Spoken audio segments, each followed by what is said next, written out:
Hi my dear friends, ഇന്ന് നമുക്ക് ഫാത്തിമ അസ്ഗർ എഴുതിയ if they should come for us എന്ന പോം ഡിസ്കസ് ചെയ്യാം. അപ്പോൾ ഫാത്തിമ അസ്ഗർ ഒരു സൗത്ത് ഏഷ്യൻ അമേരിക്കൻ പോയറ്റാണ്. അവരെക്കുറിച്ച് പറയുകയാണെങ്കിൽ അസ്ഗറിൻ്റെ അമ്മ ജമ്മു കാശ്മീരിൽ നിന്നുള്ളവരായിരുന്നു. അതുപോലെ വിഭജനവുമായി ബന്ധപ്പെട്ട ആക്രമണത്തിൽ നിന്നും കുടുംബത്തോടൊപ്പം അവർ പലായനം ചെയ്യുകയായിരുന്നു. അതുപോലെ അസ്ഗറിൻ്റെ പിതാവ് പാകിസ്ഥാനിൽ നിന്നുള്ള ആളാണ്. അതുപോലെ മാതാപിതാക്കൾ അമേരിക്കയിലേക്ക് കുടിയേറുകയും അതുപോലെ അസ്ഗറിന് 5 വയസ്സുള്ളപ്പോൾ അച്ഛനും അമ്മയും മരിക്കുകയും ചെയ്തു. ഓക്കെ, ഇനി വിഭജന കാലത്ത് അമേരിക്കയിലേക്ക് കുടിയേറിയ മുസ്ലിം കുടുംബാംഗങ്ങളുടെ അനുഭവങ്ങളും അതുപോലെ സമൂഹത്തിൽ മുസ്ലിങ്ങൾ നേരിടുന്ന ബുദ്ധിമുട്ടുകളും ഈ കവിത എക്സ്പ്ലോർ ചെയ്യുന്നുണ്ട്. അതേസമയം കവിക്ക് തൻ്റെ സമൂഹത്തിലെ മറ്റുള്ളവരോട് തോന്നുന്ന ആഴമേറിയ ബന്ധവും ഈ കവിതയിൽ പ്രകടിപ്പിക്കുന്നുണ്ട്. അതുപോലെ പോയിട്ട് തൻ്റെ ആളുകളെ കാണുന്ന വ്യത്യസ്ത സാഹചര്യങ്ങളെ ഈ കവിതയിൽ വിവരിക്കുന്നുണ്ട്. അവരെ എല്ലാം ബന്ധിപ്പിക്കുന്ന ഒരു പരിചയം ഒന്നെങ്കിൽ മുസ്ലിം അല്ലെങ്കിൽ സൗത്ത് ഏഷ്യൻ എന്ന അവരുടെ ഐഡൻറ്റിറ്റിയാണ്. അപ്പോൾ പുരുഷന്മാർ, സ്ത്രീകൾ, സിഖ്, മുസ്ലിം എന്നിങ്ങനെ ആ ആളുകൾക്ക് ഒരു വ്യത്യസ്തങ്ങൾക്കിടയിലും അവരെല്ലാം തൻ്റെ കുടുംബമാണെന്ന് ഫാത്തിമ അസ്ഗർ കരുതുകയും ഈ കവിതയിലൂടെ എക്സ്പ്രസ് ചെയ്യുകയും ചെയ്യുന്നുണ്ട്. നമുക്കിനി പോം ഡിസ്കസ് ചെയ്യാം. These are my people and I find them on the street and shadow. These are my people. അപ്പോൾ ഇവർ എൻ്റെ ആളുകളാണ് എന്നത് ശക്തമായ ഒരു ഐക്യദാർഢ്യത്തെയും അതുപോലെ ഒരു സമൂഹത്തിൽ പെട്ടവരാണെന്നതിനെ സൂചിപ്പിക്കുന്ന വരികളാണ്. അപ്പോൾ സ്ട്രഗിൾസും മാർജിനലൈസേഷനും നേരിടുന്ന ആളുകളോടുള്ള കവിയുടെ ആഴത്തിലുള്ള ബന്ധവും വിശ്വസ്തയുമാണ് ഈ വരികൾ ഊന്നി പറയുന്നത്. And I find them on the street and shadow. അപ്പോൾ ഐ ഫൈൻഡ്, ഞാൻ അവരെ കണ്ടെത്തി. ദമ്മെന്ന് ഉദ്ദേശിക്കുന്ന തന്നെ പോലെ തന്നെ മാർജിനലൈസേഷൻ നേരിടുന്നവരെയാണ് ഈ ദമ്മെന്നുകൊണ്ട് ഉദ്ദേശിക്കുന്നത്. അപ്പോൾ എവിടെ കണ്ടെത്തി? On the street and shadow. Shadow എന്ന് പറയുമ്പോൾ നിഴലുകൾ. ഓൺ ദ സ്ട്രീറ്റ് എന്ന് പറയുമ്പോഴത്തേക്ക് ഇവിടെ റെപ്രസെൻറ്റ് ചെയ്യുന്നത് പബ്ലിക് സ്പിയർ അല്ലെങ്കിൽ എവരിഡേ ലൈഫിൽ അവരെ കണ്ടെത്തി, മാർജിനലൈസേഷൻ അനുഭവിക്കുന്നവരെ കണ്ടെത്തി എന്നാണ് കവി പറയുന്നത്. Through any wild all wild my people. അതായത് പ്രതികൂല സാഹചര്യങ്ങൾ പരിഗണിക്കാതെ പോയിട്ട് തൻ്റെ ജനങ്ങളോടൊപ്പം നിൽക്കും എന്നും ഈ ആഴത്തിലുള്ള ബന്ധത്തിന് അടിവരയിടാനാണ് എൻ്റെ ജനം, അത് മൈ പീപ്പിൾ എന്ന് ആവർത്തിക്കുന്നത്. അപ്പോൾ ഈ മൈ പീപ്പിൾ എന്നത് ഒരു സെൻസ് ഓഫ് കമ്മ്യൂണിറ്റിയും അതുപോലെ ഷെയർഡ് ഐഡൻറ്റിറ്റിയുമാണ് വിവരിക്കുന്നത്. ഈ ഷെയർഡ് ഐഡൻറ്റിറ്റി എന്ന് പറഞ്ഞു കഴിഞ്ഞാൽ പൊതുവായ ഭാഷ, മതം, ഇല്ലെ ആചാരങ്ങൾ, വിശ്വാസങ്ങൾ അല്ലെങ്കിൽ പൊതുവായ ലക്ഷ്യങ്ങൾ പോലുള്ള ആളുകളെ പരസ്പരം ബന്ധിപ്പിക്കുന്ന സ്വഭാവ വിശേഷതകൾ, ക്യാരക്ടറിസ്റ്റിക്സ്, അനുഭവങ്ങൾ അല്ലെങ്കിൽ വാല്യൂസ്, മൂല്യങ്ങളെ അടിസ്ഥാനമാക്കിയുള്ളതാണ് ഈ ഷെയർഡ് ഐഡൻറ്റിറ്റി എന്ന് പറയുന്നത്. അപ്പോൾ അതുപോലെ ഈ വരികൾ പറയുന്നത് എന്താണെന്ന് വെച്ച് കഴിഞ്ഞാൽ വെല്ലുവിളികൾ നിറഞ്ഞ സാഹചര്യത്തിൽ പോലും ഒരുമിച്ച് നിൽക്കാനുള്ള പ്രതിബദ്ധതയാണ് എടുത്തു കാണിക്കുന്നത്. ഇനി a dance of strangers in my blood. അപ്പം despite the complexities and challenges, അതായത് സങ്കീർണതകളും വെല്ലുവിളികളും ഉണ്ടായിരുന്നിട്ടും ഈ കവിത ഐക്യദാർഢ്യത്തിൻ്റെയും പ്രതിരോധശേഷി, അതായത് റെസിലിയൻസ് എന്ന് പറയുമ്പോൾ ബുദ്ധിമുട്ടുകൾ ചെറുക്കാനുള്ള കഴിവ്, ആ ഒരു സന്ദേശമാണ് നൽകുന്നത്. അപ്പോൾ ഇവിടെ അപരിചിതരുടെ നൃത്തത്തിനിടയിലും പോയറ്റ് അവരുടെ സമൂഹത്തിൽ ശക്തിയും അവകാശം കണ്ടെത്തുന്നുവെന്ന് സൂചിപ്പിക്കുന്നു. The old woman sari dissolving to wind. അപ്പോൾ ഈ സാരി എന്ന് പറയുന്ന ഒരു ട്രഡീഷണൽ ഗാർമെൻ്റ് ആണ്. അപ്പോൾ അത് റെപ്രസെൻറ്റ് ചെയ്യുന്നത് കൾച്ചറൽ ഹെറിറ്റേജും അതുപോലെ ഐഡൻറ്റിറ്റിയുമാണ്. അപ്പോൾ ഡിസോൾവിങ് ടു വിൻഡ് എന്ന് സജസ്റ്റ് ചെയ്യുന്നത് ഒരു ഡിസിൻറ്റിഗ്രേഷൻ ഓഫ് ഐഡൻറ്റിറ്റി, അതായത് ബ്രേക്ക് ഡൗൺ ഓഫ് ഐഡൻറ്റിറ്റി, അതായത് ഒരാളുടെ നിയന്ത്രണത്തിന് അതീതമായ ശക്തികളാൽ സ്വപ്റ്റവേ ആവുന്ന ഒരു സെൻസാണ് ഇവിടെ വിവരിക്കുന്നത്. അപ്പോൾ കവിത പറയുവാണെങ്കിൽ സെൻസ് ഓഫ് ഫിയർ, അതായത് ഭയത്തിൻ്റെയും ഒരു വൾണറബിലിറ്റി, ഒരു ദുർബലതയുടെ ഒരു വികാരത്തെയാണ് ഈ വരികളിലൂടെ തരുന്നത്. അപ്പോൾ പോയറ്റും അതുപോലെ പോയറ്റിൻ്റെ സമൂഹവും അതായത് പോയറ്റിൻ്റെ കമ്മ്യൂണിറ്റിയും നിരന്തരമായി മായ്ക്കപ്പെടുകയോ ആക്ച്വലി സ്വെപ്റ്റവേ ചെയ്യുകയോ അല്ലെങ്കിൽ പുറത്താക്കപ്പെടുകയോ ചെയ്യാനുള്ള സാധ്യത കവി ഇവിടെ പറയുകയാണ്. അപ്പോൾ സാരി കാറ്റിൽ ലയിക്കുന്നതിൻ്റെ ചിത്രം ഒരു മാർജിനലൈസ്ഡ് കമ്മ്യൂണിറ്റീസ്, അത് പാർശ്വവൽക്കരിക്കപ്പെട്ട സമൂഹങ്ങൾ നേരിടുന്ന വെല്ലുവിളികൾക്കുള്ള ശക്തമായ ഒരു രൂപകമാണ്, ഒരു മെറ്റഫറാണ്. അപ്പോൾ ഒരു ഹൊസ്റ്റൈൽ ആയിട്ടുള്ള വേൾഡിൽ അംഗത്വത്തിനായുള്ള ഒരു നിരന്തരമായ പോരാട്ടവും ഈ വരികൾ എടുത്തു കാണിക്കുന്നു. അപ്പം the old woman sari dissolving to wind bindi a new moon on her forehead. അപ്പം നെറ്റിയിലെ ബിന്ദിയെ ന്യൂ മൂണുമായി താരതമ്യം ചെയ്യുന്നു. അപ്പോൾ ഇവിടെ സിംബിളൈസ് ചെയ്യുന്നത് strength and tranquillity of the mind, അതായത് വെല്ലുവിളികൾ നേരിടുന്ന ഈ സമൂഹത്തിൽ മനസ്സിൻ്റെ ശക്തിയെയും ശാന്തതയും പ്രതീകപ്പെടുത്തുന്നു. അതുപോലെ ന്യൂ മൂൺ സിംബിളൈസ് ചെയ്യുന്നത് ന്യൂ ബിഗിനിങ്ങിനെയാണ്. Okay, I claim her my kin and sew the star offer to my breast. അപ്പം ഞാൻ അവളെ എൻ്റെ ബന്ധുവാണെന്ന് അവകാശപ്പെടുന്നു. അതായത് I claim her my kin, അതായത് ഈ ലൈൻ എസ്റ്റാബ്ലിഷ് ചെയ്യുന്നത് ഒരു സ്ട്രോങ് സെൻസ് ഓഫ് കിൻഷിപ്പും ബിലോങ്ങിങ്ങുമാണ്. അപ്പോൾ സൂ ദ സ്റ്റാർ എന്ന് പറയുമ്പോൾ ദ ആക്ട് ഓഫ് സ്വീയിങ്ങിനെ ഒരു മെറ്റഫറായിട്ട് ഇൻ്റർപ്രറ്റ് ചെയ്യാം. അതായത് ഒരു പങ്കിട്ട, അതായത് ഒരു ഷെയർഡ് ഐഡൻറ്റിറ്റിയും ഭാവിയും ഒരുമിച്ച് നെയ്യുന്നതിനെയും അല്ലെങ്കിൽ നിർമ്മിക്കുന്നതിനോ ഉള്ള ഒരു രൂപകമായി, ഒരു മെറ്റഫറായിട്ട് തയ്യൽ എന്ന പ്രവൃത്തിയെ വ്യാഖ്യാനിക്കാം നമുക്ക്. അപ്പോൾ ദ സ്റ്റാർ എന്ന് റെപ്രസെൻറ്റ് ചെയ്യുന്നത് പ്രത്യാശ, ഹോപ്പ്, ഗൈഡൻസ്, മാർഗനിർദ്ദേശം, ഇല്ലെങ്കിൽ സിമ്പിൾ ഓഫ് എ പേഴ്സൺ, ഇല്ലെങ്കിൽ സിമ്പിൾ ഓഫ് എ കമ്മ്യൂണിറ്റി, ഇല്ലെങ്കിൽ simple of A community resilience and strength. അതായത് ഇതെല്ലാം പ്രതീകമായി നമുക്ക് പ്രതിനിധീകരിക്കാം ഈ സ്റ്റാർ എന്നുള്ളത്. അപ്പോൾ ഓവറോൾ മീനിങ് ആയിട്ട് എടുക്കുവാണെങ്കിൽ അവർ ഒരുമിച്ച് പ്രവർത്തിക്കും. എന്തിനു വേണ്ടി? To create a future. എങ്ങനെയുള്ള ഫ്യൂച്ചർ? അതായത് അവർ ഉൾപ്പെടുന്നതും സംരക്ഷിക്കപ്പെടുന്നതുമായിട്ടുള്ള ഒരു ഫ്യൂച്ചറിന് വേണ്ടി. ഓക്കെ, അപ്പം ഈ phrase the star offer to my breast എന്ന് പറയുന്നത് ഒരു മെറ്റഫറിക്കൽ വേയിൽ പോയിട്ട് ഫീൽ ചെയ്യുന്നു. എന്തുവാ ഫീൽ ചെയ്യുന്നത്? ഒരു സ്ട്രോങ് കണക്ഷനും കിൻഷിപ്പും. അപ്പോൾ കവി ഇവിടെ വിവരിക്കുന്ന വ്യക്തികളുമായി ശക്തമായ ബന്ധം അനുഭവപ്പെടുന്നുണ്ടെന്ന് പറയുന്നതിനുള്ള ഒരു അലങ്കാരിക മാർഗമാണ് ഈ ഒരു വരി. ഈ കവിത മൊത്തത്തിൽ കവിയുടെ സമൂഹവുമായുള്ള ആഴത്തിലുള്ള ബന്ധത്തെയും അതുപോലെ വ്യത്യസ്ത പശ്ചാത്തലങ്ങളിൽ നിന്നുള്ള ആളുകളെ, നമുക്കിനി അടുത്തടുത്ത ലൈൻസ് റീഡ് ചെയ്യുമ്പോൾ അത് മനസ്സിലാവും, അവളുടെ, അതായത് പോയറ്റിൻ്റെ കുടുംബത്തിൻ്റെ ഭാഗമായി കാണുന്ന രീതിയുമാണ് ഊന്നി പറയുന്നത്. അപ്പം I claim her my kin and sew the star of her to my breast എന്നുള്ളത് ആഴമേറിയ ബന്ധത്തെ, എളുപ്പത്തിൽ തകർക്കാൻ കഴിയാത്ത ഒരു ബന്ധത്തെ സൂചിപ്പിക്കുന്നു. അപ്പോൾ പോയറ്റിൻ്റെ ഐഡൻറ്റിറ്റിയും അതുപോലെ അവരുടെ സമൂഹവും പരസ്പരം ബന്ധപ്പെട്ടിരിക്കുന്നുവെന്നും അതുപോലെ ഏതൊരു ഡേഞ്ചർ, ഏതൊരു ത്രെട്ട് നേരിടുമ്പോൾ അവർ ഒരുമിച്ച് നിൽക്കുമെന്നുള്ള ആശയത്തെ ശക്തിപ്പെടുത്തുന്നതാണ് ഈ വരികൾ. The toddler dangling from stroller എന്ന് പറയുന്നത് ഒരു small folding chair on wheels that a baby sits in. Here a fountain of dandelion seed at the bakery. I claim them too. അപ്പം കുഞ്ഞിൻ്റെ മുടിയെ ഡാൻഡിലിയോൺ വിത്തിൻ്റെ ഫൗണ്ടൻ, ഒരു നീരുറവയുമായിട്ട് താരതമ്യം ചെയ്യുന്നത് ഒരു ഉജ്ജ്വലമായ രൂപകമാണ്, ഒരു മെറ്റഫറാണ്. ഡാൻഡിലിയോൺ എന്നുള്ളത് ഒരു ചെറിയ പൂവാണ്. അത് നിങ്ങൾ ഗൂഗിൾ ഇമേജിലൊക്കെ പോയി നോക്കിയാൽ കാണാം. നിങ്ങൾക്ക് ഒരു റോസ് കളറിലും യെല്ലോ കളറിലുമായിട്ടെല്ലാം കാണിക്കുന്നുണ്ട്. ഓക്കെ, അപ്പം കുഞ്ഞിൻ്റെ മുടി ഇവിടെ എന്തുമായിട്ടാണ് താരതമ്യം ചെയ്യുന്നത്? ഡാൻഡിലിയോൺ വിത്തിൻ്റെ നീരുറവയായിട്ട് താരതമ്യം ചെയ്യുകയാണ്. അപ്പം ദ ഇമേജ് ഓഫ് ഡാൻഡിലിയൻ സീഡ്സ് എന്ന് പറയുന്നത് ഒരു ഡെലിക്കേറ്റ് ബ്യൂട്ടിയാണ്, അതായത് അതിലോലമായ സൗന്ദര്യം. അപ്പം ഭയങ്കരമായിട്ട് ഭാരം കുറഞ്ഞതും അതുപോലെ വായുവിൽ സഞ്ചാരിക്കുന്നതും അതുപോലെ എളുപ്പത്തിൽ ചിതറിക്കിടക്കുന്നതുമായ ഈസിലി ഡിസ്പേർഡുമായ ഡാൻഡിലിയോൺ വിത്തുകളുടെ ചിത്രമാണ് ഈ കവിതയിൽ കൊടുക്കുന്നത്.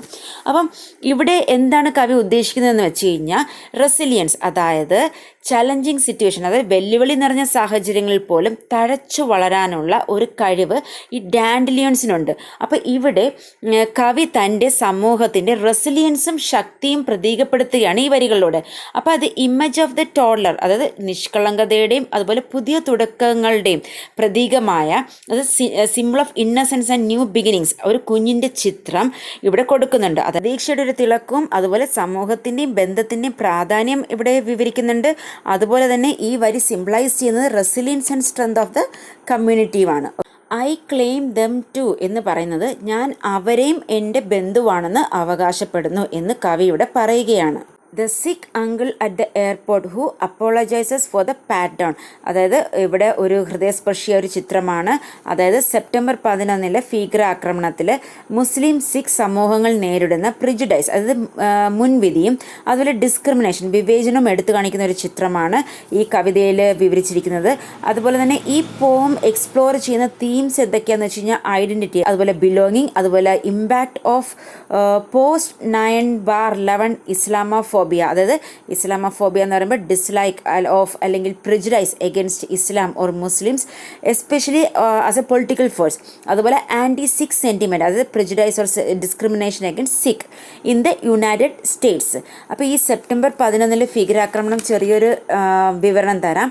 അതായത് അമേരിക്കൻ ഐക്യനാടുകളിലെ തന്ത്രപ്രധാന കേന്ദ്രങ്ങളിൽ ഭീകരന്മാർ 2001 സെപ്റ്റംബർ 11 നടത്തിയ ചാവേർ ആക്രമണം, അതായത് റാഞ്ചി എടുത്ത യാത്രാ വിമാനങ്ങൾ ഉപയോഗിച്ച് അമേരിക്കയിലെ ന്യൂയോർക്ക് നഗരത്തിലുള്ള ലോക വ്യാപാര കേന്ദ്രം, അതുപോലെ വിർജീനിയയിലുള്ള പ്രതിരോധ വകുപ്പ് ആസ്ഥാനം എന്നിവിടങ്ങളിലേക്ക് ഭീകരർ ആക്രമണം നടത്തി. അപ്പം അമേരിക്കൻ സമ്പന്നതയുടെ പ്രതീകമായി തലയുയർത്തി നിന്ന ലോക വ്യാപാര കേന്ദ്രത്തിൻ്റെ ഏറ്റവും പൊക്കം കൂടിയ 2 ടവറുകൾ ഭീകരർ വിമാനങ്ങൾ ഇടിച്ചു കയറ്റി നിശേഷം തകർക്കുകയുണ്ടായി. അപ്പം ഇവിടെ ഈ ഇമേജ് ഓഫ് ദ സിക്ക് മാൻ, അതായത് സിക്ക് അങ്കിൾ എന്നാണ് ഇവിടെ പറയുന്നത്, സിക്ക് അങ്കിൾ എന്ന് പറയുന്നത്. അപ്പോൾ അത് sense of familial connection and community കൊടുക്കാൻ വേണ്ടിയാണ്, അതായത് കുടുംബ ബന്ധത്തിൻ്റെയും സമൂഹത്തിൻ്റെയും ഒരു ബോധം ഉണർത്താൻ വേണ്ടിയാണ് അങ്കിൾ എന്ന പ്രയോഗം ഇവിടെ പോയിട്ട് ഉപയോഗിച്ചിരിക്കുന്നത്. അതായത് വിമാനത്താവളങ്ങളിലും അതുപോലെ തന്നെ എവരിഡേ ലൈഫ്, അതായത് ദൈനംദിന ജീവിതത്തിലും ഉയർന്ന സൂക്ഷ്മ പരിശോധന, അതായത് ഹൈറ്റൻഡ് സ്ക്രൂട്ടണി, സംശയവും നേരിടുന്ന മുസ്ലിം സിഖ് സമൂഹങ്ങളുടെ എക്സ്പീരിയൻസ്, അനുഭവത്തെ പ്രതിനിധീകരിക്കാൻ ഉപയോഗിക്കുന്നതാണ് ഈ വരികൾ. അതായത് പാറ്റ് ഡൗൺ എന്ന് പറയുമ്പോൾ to search someone for weapons, drugs etcetera by touching their clothes, അതാണ് അതിൻ്റെ മീനിങ്. അപ്പോൾ പാറ്റ് ഡൗൺ എന്ന് പറയുന്നത് ഒരു സെക്യൂരിറ്റി പ്രൊസീജിയറാണ്, അതായത് ഒരു സുരക്ഷാ നടപടിക്രമത്തിൻ്റെ ഒരു രൂപമായ പാറ്റ് ഡൗണിന് വിധേയമാകുന്ന പ്രവൃത്തി. അപ്പോൾ ഈ സമൂഹങ്ങൾ അനുഭവിക്കുന്ന വർദ്ധിച്ച സർവൈലൻസ്, അതായത് വർദ്ധിച്ച നിരീക്ഷണത്തിൻ്റെയും അതുപോലെ പ്രൊഫൈലിംഗ് എന്ന് പറഞ്ഞാൽ the activity of collecting important details about someone, അതിനെയാണ് പ്രൊഫൈലിംഗ് എന്ന് പറയുന്നത്. അപ്പം ആ ഒരു കാര്യങ്ങളൊക്കെ നേരിടുന്ന ഈ ഒരു സമൂഹത്തിന് പ്രതീകമായി അവതരിപ്പിക്കപ്പെടുന്ന വരികളാണ് ഇത്. അപ്പം സിക്ക് അങ്കിൾസ് അപ്പോളജി എന്ന് പറയുമ്പോൾ ഒരു പവർഫുൾ സ്റ്റേറ്റ്മെൻ്റ് ആണ് ഇവിടെ. അതായത് ഒരു അത്തരമൊരു പെരുമാറ്റത്തിന് വിധേയരാകുമ്പോൾ ഉണ്ടാകുന്ന ആന്തരിക ഒരു ഇൻറ്റർണലൈസ്ഡ് ഗിൽറ്റും ഷെയിമും, ആന്തരിക കുറ്റബോധത്തിൻ്റെയും ലജ്ജയുടെയും ശക്തമായ ഒരു പ്രസ്താവനയാണ് ഈ സിക്ക് അങ്കിളിൻ്റെ ക്ഷമാപണം.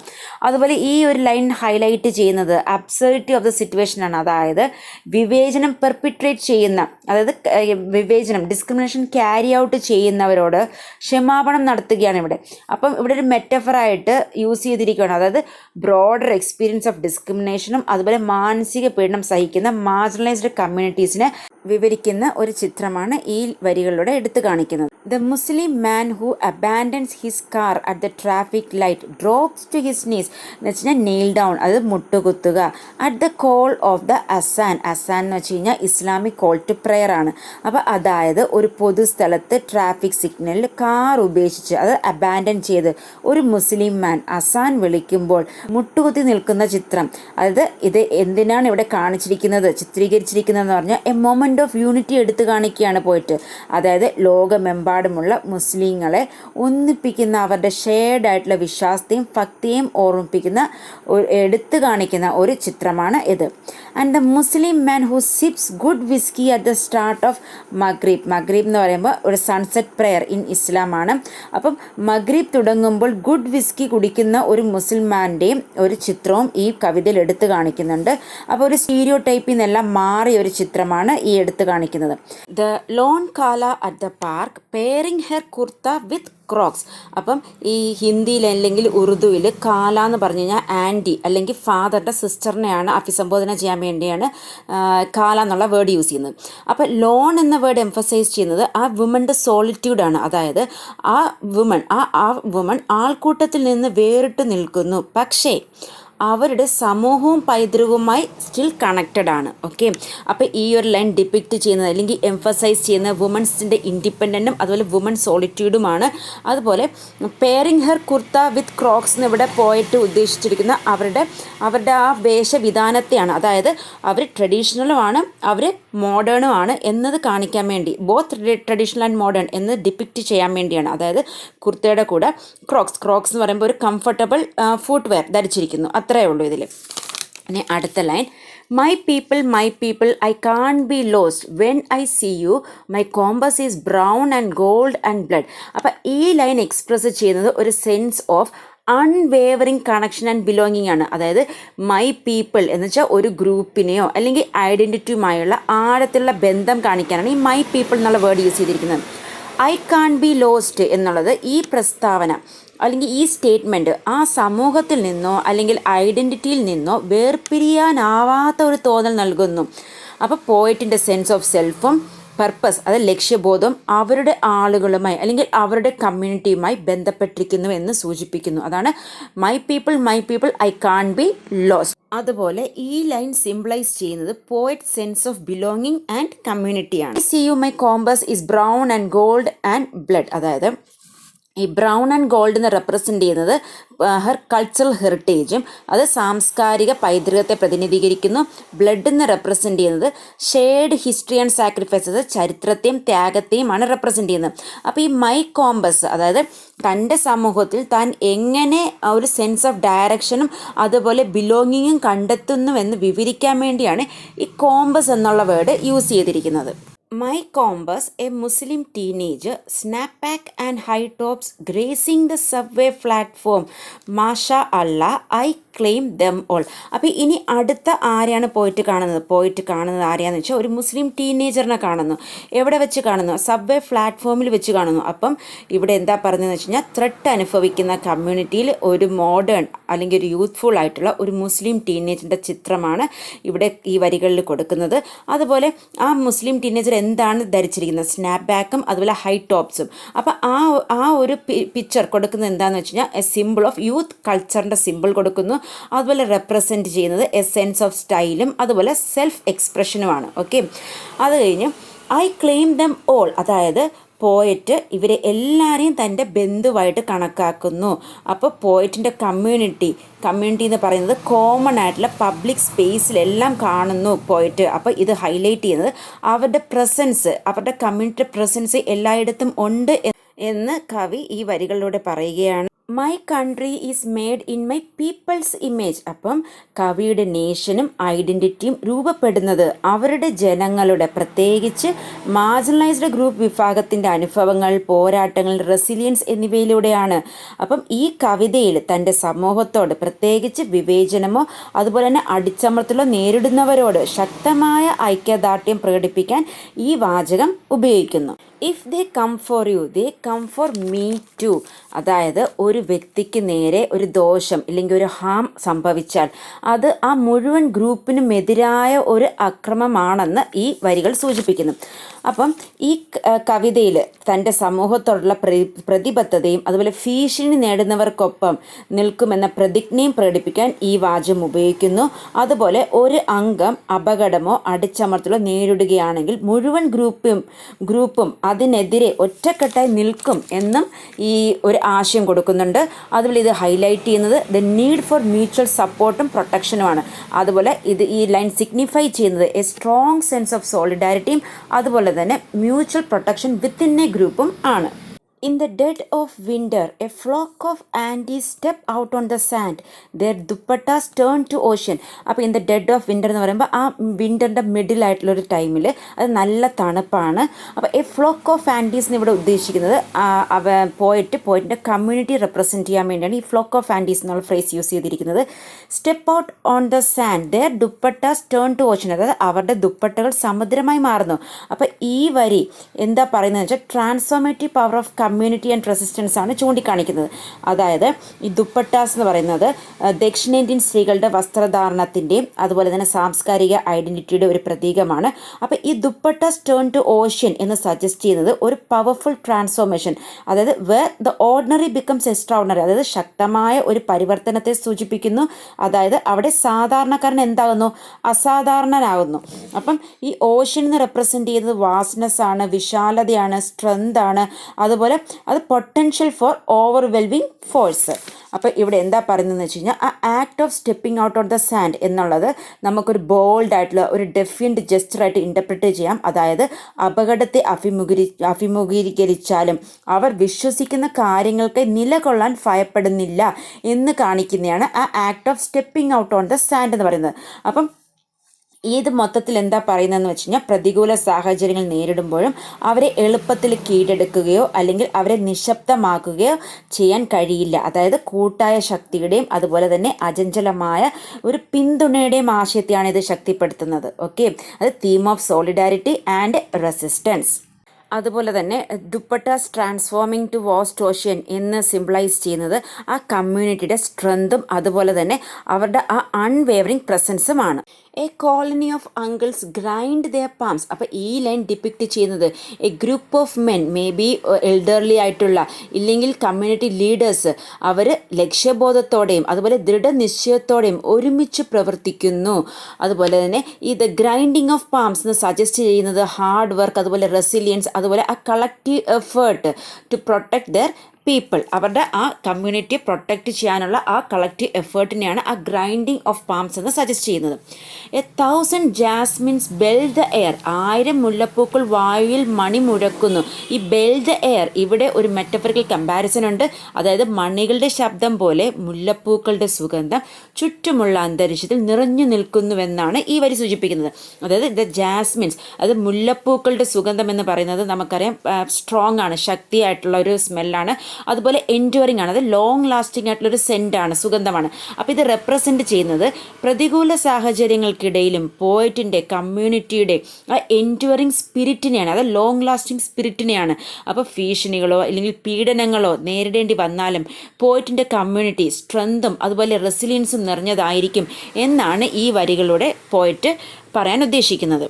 My people I follow you like constellations.